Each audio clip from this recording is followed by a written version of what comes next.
organic light-emitting diodes, are the best advancement in display tech since LCD itself. Their inky blacks lead to image quality that outpaces traditional LCD, and unlike LCD-based displays they don't require a backlight, so they can be super thin. The advantages of OLED show up screens both tiny and huge. Many of the flagship smartphones currently use OLED displays. Samsung is the major producer of small screens OLED for phones, found not only in Samsung Galaxy phones but also in the Apple iPhone X, Google Pixel 2 and the OnePlus 5T. Connect's picks for the best performing TVs are OLED as well.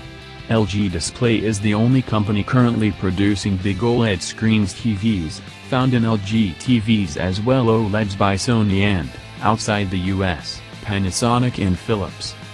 LG also makes phone-size OLED screens, most notably in the Pixel 2 XL, but that phone showed issues like burn-in and worse image quality that didn't affect Samsung-made OLED phone screens.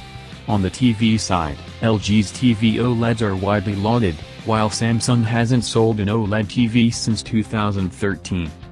Isn't OLED just OLED? Yes and no. Though the technology and methods are similar, the materials, how they're made, and so on can result in significant differences. AMOLED and POLED, most displays are both. Both Samsung and LG talk about AMOLED and POLED, both of which are ways to describe different parts of an OLED display. AM stands for active matrix, which describes how the individual OLED pixels are addressed. An OLED with a passive matrix would be fine for a fitness tracker, but anything you want to watch video on needs active matrix. Which is to say, as far as phones and TVs go, all OLEDs are active matrix. Samsung calling their OLEDs AMOLED is as redundant as if they called their LCDs AMOLED since they're also all active matrix. The P in LG's marketing stands for plastic, as opposed to glass. This refers to the base material of the OLED display, the substrate, not the front part you touch, which is separate and often Gorilla Glass. Plastic is lighter and works better for phones, and allows the display to be more easily curved, which is why both Samsung and LG use it. The main thing to know is that while not all POLEDs have to be AMOLED or vice versa, these days most OLED displays are both. Or to put it another way, both Samsung and LG could call their current OLED phone displays OLED, POLED, AMOLED, or even PAMOLED, the last one to the delight of PAMs everywhere, I'm sure. RGB versus WRGB subpixels, different, but not necessarily better.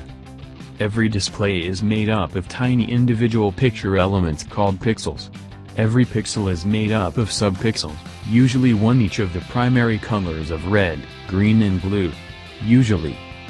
This is the big difference between the different types of OLED.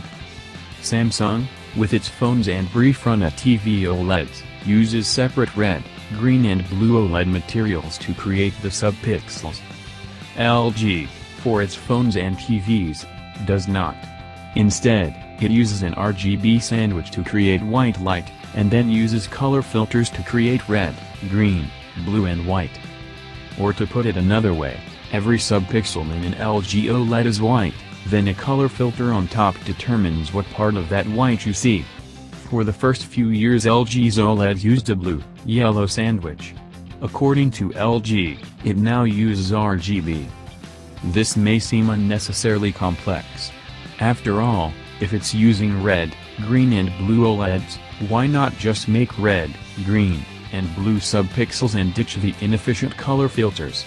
Based on what it has said in the past, and what OLED experts I've spoken to have said, the sandwich allows it to minimize the effects of the blue OLED material aging faster than the other colors, which has been OLED's Achilles heel since its early days. Since every subpixel is the same, the whole panel ages at the same rate. The panel will get dimmer over time, but won't shift in color. Since LG claims its OLED TVs have similar lifespan as LCDs, it's clear there's something to this. The manufacturing is also easier and therefore cheaper. In TV sizes this seems key, since LG has made large panel OLED a reality, something no other manufacturer can so far claim. In phone sizes it doesn't seem to be as much of an issue, as Samsung has shown. pixels big and small.